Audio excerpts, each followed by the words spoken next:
Hello, fire signs, Aries, Leo, Sagittarius.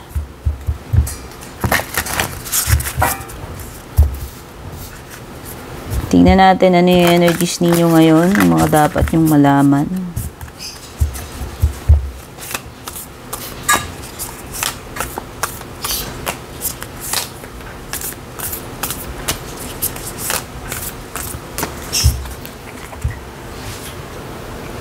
Wala ako ng oracle cards, guys.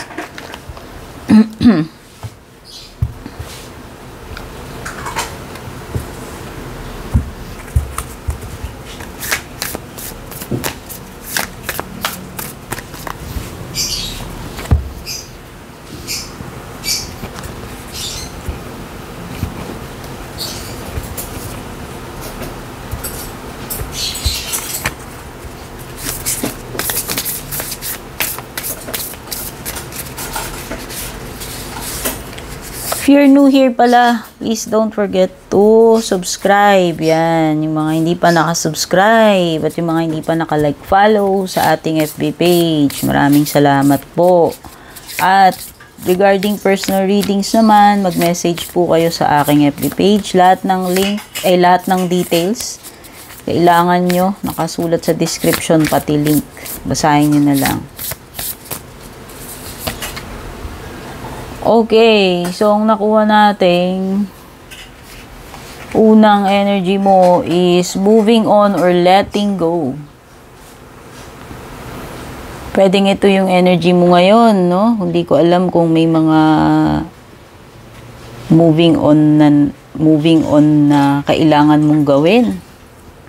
Or kung ikaw ay nagle-let go na of a relationship or hindi lang naman relationship. Anything na kailangan yung i-let go. What no longer serves your highest good or purpose. Yun yung mga dapat nyong i-let go. Anything na outdated na. Hindi na siya relevant dito sa iyong current na sitwasyon. Yun yung mga dapat nyong i-let go. Or, yung mga toxic people, toxic relationships na meron kayo. Or, pwedeng naman din may kinalaman sa sarili mo. Yung mga dapat mo nang baguhin sa sarili mo, na toxic para sa sarili mo. Okay? This is kumbaga, ikaw ito na nakakalaya, na ikaw ito na pakakawalan mo na yung sarili mo doon sa kung ano man yung tinutukoy na ito na dapat mo nang pakawalan, bitiwan. Aries, Leo, Sagittarius, no?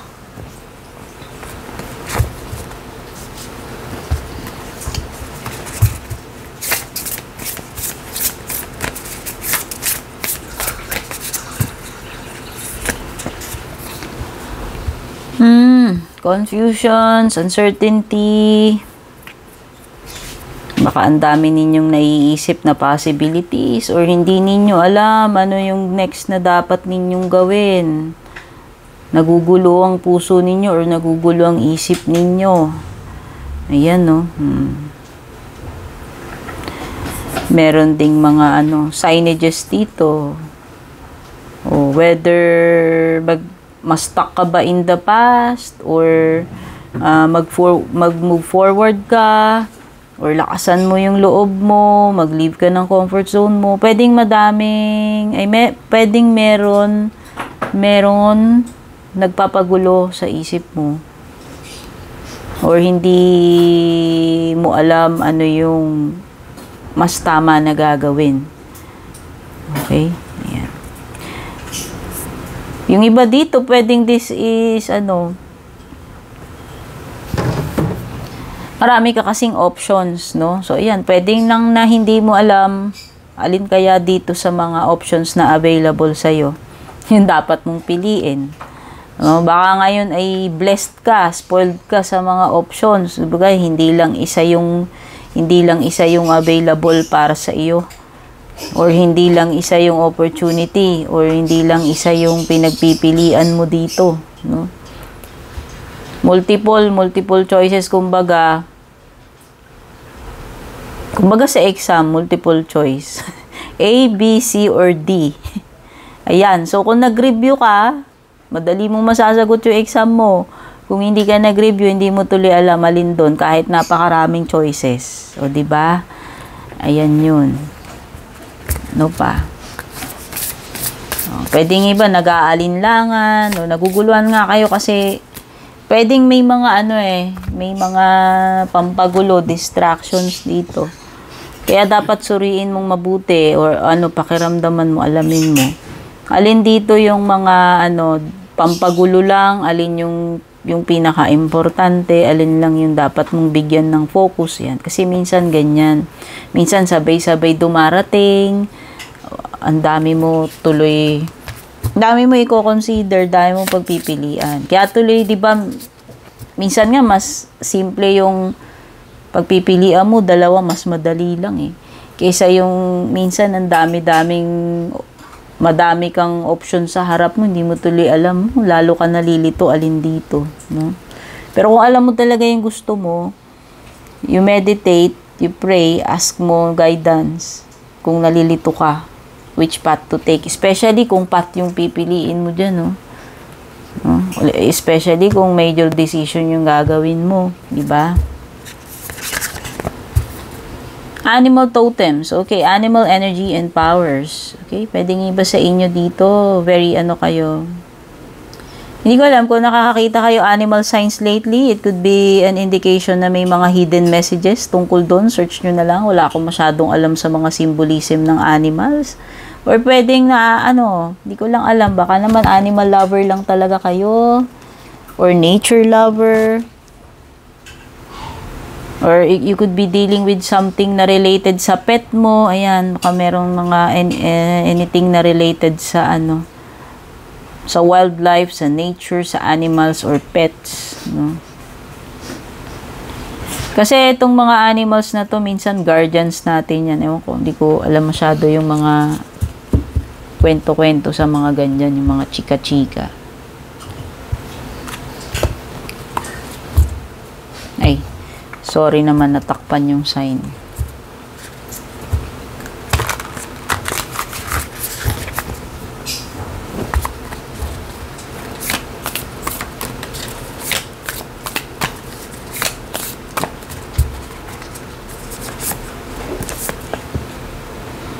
Okay, overall energy mo dito or situation is, 6 of Wands. Wow, this is victory.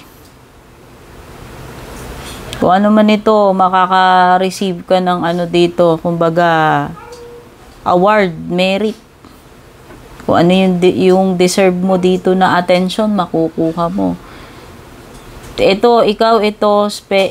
Stepping into the spotlight or limelight, no, na parang all eyes on you, napapansin ka, napupuri ka, nabibigyan ka ng nabibigyan ka ng justice doon sa ginawa mo kasi nakikita na nila na deserve mo yan, yung ginawa mo na yan na nagpakabuti ka or ginalingan mo. Ikaw yan na nakaka-attract ng admiration or attention. Positive attention man ito or hindi, ibig sabihin, yung focus nasa sa'yo ngayon. Ikaw yung napapansin. Okay, baka naman meron ka rin gagawin na something na ikakatuwa nila sa'yo or ikaka-proud mo sa sarili mo. Pwedeng this is success or achievement, no? Baka meron kang papasa ka sa exam, papasa ka sa interview, or nagawa mo yung goal mo, no? Natuwa ka sa sarili mo dahil nagawa mo yung goal mo na yon. Challenging man yun or hindi. Ikaw ito na na nakaka-attract ng iyong followers. Ayan, especially kung nasa public eye ka sa social media ka. Victory ang ibig sabihin nito. Okay? Kung ano man yung gagawin mo, ikaw ay magsasucceed dyan.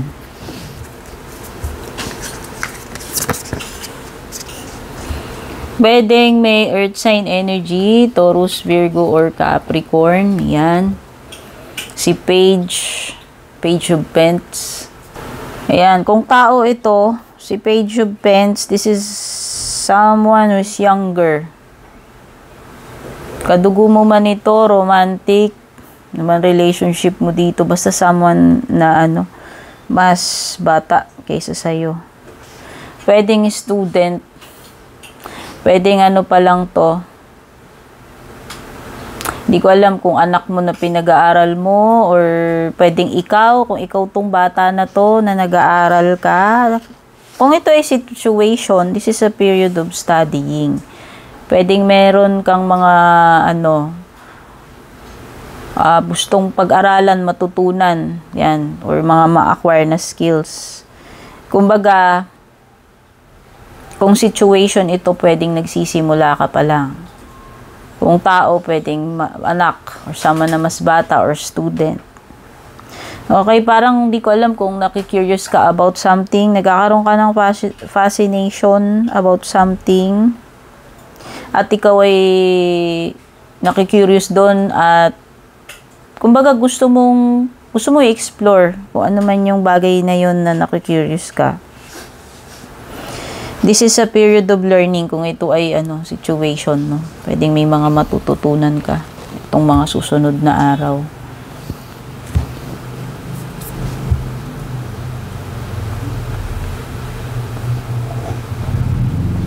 Okay, meron ka ditong Hangman energy.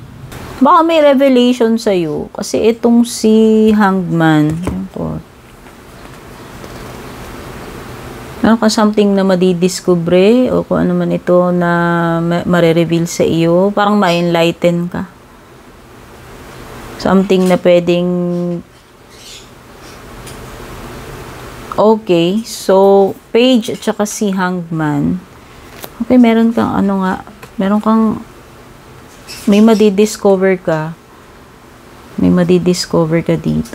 Out of your curiosity siguro, yun nga yung sinasabi ko kanina. Or, pwedeng new way of thinking parang nagmamature ka or nagle-level up ka. Parang meron kang mga learnings nga, diba? Sabi ko, parang may mga gusto kang pag-aralan or matutunan. Pero kasi si Hangman, pwedeng siya pwedeng na-enlighten. Pwedeng this is something na may malalaman ka kasi Page is about messages or news. Yan. Pwede ka makareceive ng mensahe na ewan ko, yun yung magpapa-enlighten sa'yo or makakapagpabago ng pananaw mo o makakapagpabago ng isip mo. Kumbaga kung ano yung matutuklasan mo dito, yung mensahe na darating sa'yo na marireceive mo, yun yung makaka-influence dito sa sa enlightenment mo. So kung ano man itong kung magbabago man yung isip mo about something or yung pananaw mo about something. Isa pa. Kasi parang meron akong binanggit dito about public public or social media. Parang sa mga tao, sa surroundings mo, sa paligid mo, sa crowd, no? Huwag ka masyadong, pwede kasing masyado kang affected dito sa kung anong sinasabi or masyado ka nagpapa-apekto dun sa opinions ng other people or expectations nila sa'yo. So, yan, pwede yan yung nagpuput ng pressure sa'yo, pwede yan yung nakaka-apekto sa'yo, hindi ko alam kung may mga bashers ka ba or may mga tao na ano ba tawag dito, yung pinupuna ka or pwedeng sa social media, basta sa public na parang di ba sa social media madalas nagpo-post yung mga tao ng magaganda, pero minsan hindi yun yung reality, yung pagkatao natin, yung pinoproject natin sa public, sa social media, para lang mag-fit tayo doon sa standards ng society or doon sa mga ine-expect sa'yo ng ibang tao, ng public. Pero minsan hindi talaga yun. So yun, wag ka masyadong maging fixated or magpa-apekto doon sa mga ine-expect yung mga social expectations ng ibang tao na yan sa'yo, or yung mga opinions or beliefs nila. Hindi mo kailangan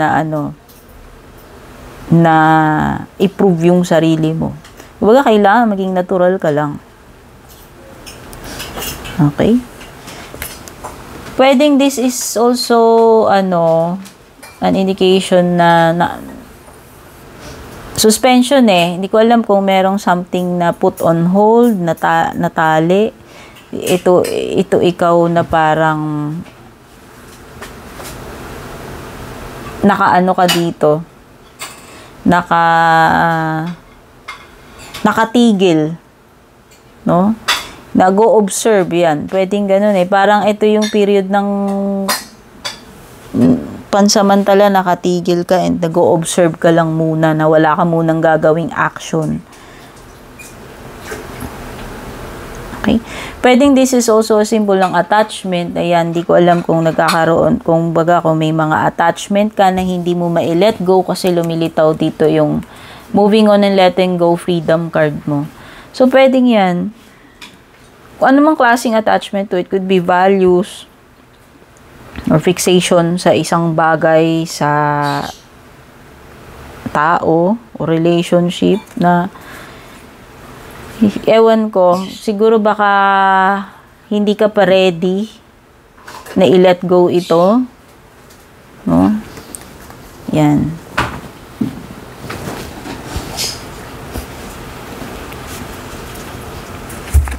Tingnan natin yung yung closing message for you. Closing messages. Baka kasi may mga attachments ka. Kaya nga yan, nako-confuse ka, hindi ka maka-let go. Di mo alam yung dapat mo na bang i-let go ito. Ayan. Ito lang yung clue tip na mabibigay ko sa'yo. Kung merong something or someone na nagpapa-confuse sa'yo more than nabibigyan kanya ng peace, it's a red flag. Pero meron talagang times na natural lang naman na dumadaan tayo sa na nako-confuse tayo, tao lang tayo. Pero yun nga sabi ko, during those moments na nako-confuse ka, pinaka-importante is to ask guidance, to meditate, to pray. Kaya nga ito yung binanggit ko sa iyo kanina dyan sa taas, ako naalala ko kanina, basta meron. Yun lang yun.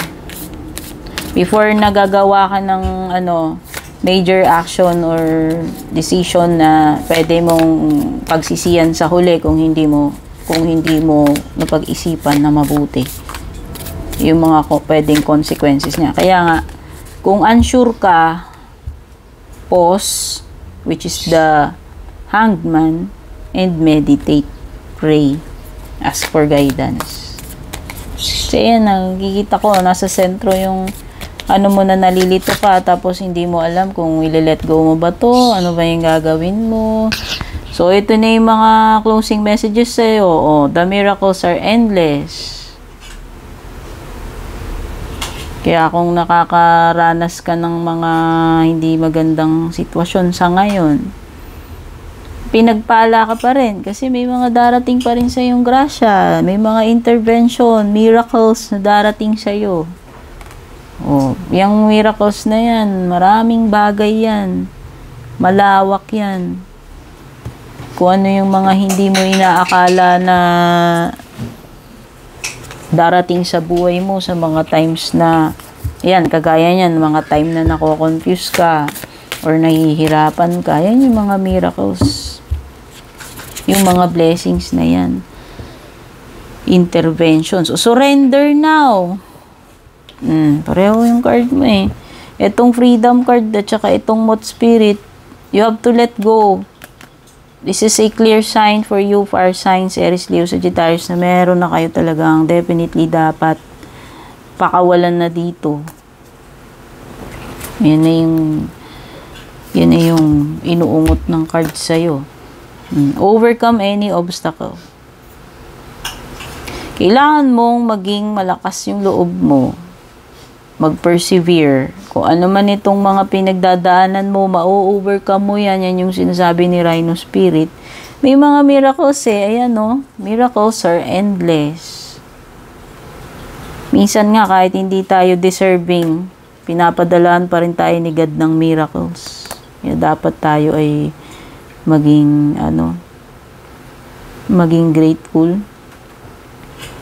Okay? Kung ano man ito, may challenge na darating sa iyo, huwag kang mag-alala kasi ma-overcome mo any obstacle na yan na paparating sa iyo kasi may mga miracles dito, may mga tulong na darating para sa iyo.